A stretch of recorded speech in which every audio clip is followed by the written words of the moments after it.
ٹھیک ہے اسٹوڈینٹس، ہم نے فراڈ سے ریلیونٹ ابھی تک جتنے بھی ٹاپکس پڑھے، آج تھوڑا سا ہم اس سے ہٹ کے پڑھیں گے، وہ ہے بیسک اکاؤنٹنگ۔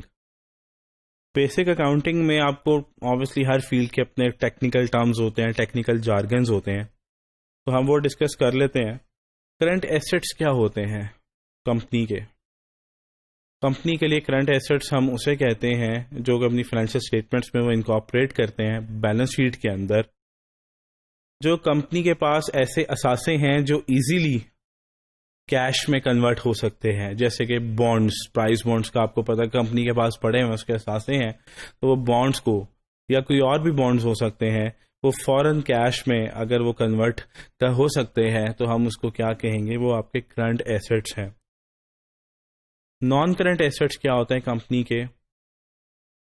وہ جیسے کہ آپ کی پلانٹ اینڈ مشینری ہے، بلڈنگ ہے، گاڑی ہے، ان کو ہم نان کرنٹ ایسٹس کہتے ہیں، جن کی لانگ ٹرم لائف 1 سال سے زیادہ ہوتی ہے۔ اسی طرح کرنٹ لائبلٹیز، جو کہ کمپنی نے لوگوں کو پیسے دینے ہیں، جن کی چھوٹی چھوٹی لائبلٹیز ہیں جو 1 سال کے اندر پے کرنی ہے، ان کو ہم کرنٹ لائبلٹیز کہتے ہیں کہ ہم نے ان لوگوں کو پیسے فٹافٹ اور 1 سال کے اندر دینے ہیں۔ لانگ ٹرم لائبلٹیز مطلب آپ نے بینک سے لون لیا ہوا ہے، 5 سال میں جمع کرانا ہے، 10 سال میں مطلب آپ نے انسٹالمنٹس میں پے کرنا ہے، تو انہیں ہم کہتے ہیں لانگ ٹرم لائبلٹیز۔ انکم، جو کمپنی پیسے کماتی ہے اس کو ہم انکم کہتے ہیں، اور جو کمپنی خرچہ کرتی ہے اس کو ہم ایکسپینس کہتے ہیں۔ ایکسپینس، آپ نے سامان خریدا، کوک بنانے کے لیے آپ نے جو مٹیریل خریدا وہ آپ کا ایکسپینس ہے، آپ نے اسٹیشنری خریدی وہ ایکسپینس ہے، بجلی کا بل آیا ایکسپینس ہے، پانی کا بل آیا وہ ایکسپینس ہے۔ انکم، جو آپ نے پروڈکٹ سیل آؤٹ کی وہ انکم ہے آپ کی۔ گراس انکم کہتے ہیں اوور آل انکم، پوری کمپنی کی انکم، مطلب A B C D product sell out کیا تھا ہم نے، وہ ساری انکم۔ پھر اس کے بعد آپ نے یہ جتنی بھی انکم آپ کمپنی کی ٹوٹل انکم جو ہوتی ہے نا، اس کو ہم کہتے ہیں گراس انکم۔ نیٹ انکم کیا کہتے ہیں؟ جب آپ گراس انکم میں سے، پوری کمپنی کی انکم میں سے آپ کمپنی کے ایکسپینسز مائنس کر دیں گے تو جو بچے گا اسے ہم نیٹ انکم کہیں گے۔ ریسیویبلس، جن لوگوں سے آپ نے پیسے لینے ہوتے ہیں، بھائی کن لوگوں سے لینے ہوتے ہیں آپ نے پیسے؟ جن کو آپ سیل کرتے ہیں کریڈٹ کے اوپر، ادھار کے اوپر آپ جو پروڈکٹ سیل آؤٹ کرتے ہیں، وہ جو پھر ہم نے ان سے جو پیسے لینے ہوتے ہیں ان کو ہم کہتے ہیں ریسیویبلس۔ کمپنی کے ریسیویبلس ہیں، ہم نے ان لوگوں سے پیسے لینے ہیں۔ پیبلس کسے کہتے ہیں؟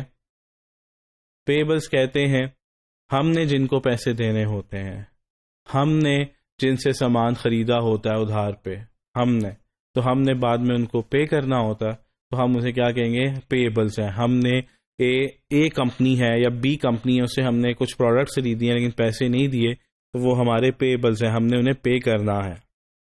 اکاؤنٹ بیلنسز، اکاؤنٹ بیلنس کیا ہے؟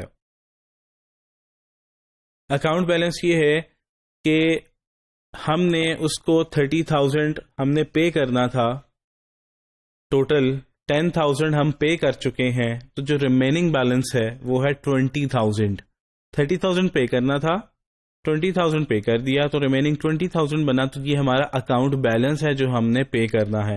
اسی طرح ریسیویبلز، ہم نے لوگوں سے پیسے لینے تھے 50,000، 10,000 ہمیں آ گیا، تو پیچھے کتنا رہ گیا؟ 40,000، تو 40,000 آپ کا اکاؤنٹ بیلنس ہے جو بقایا ہے۔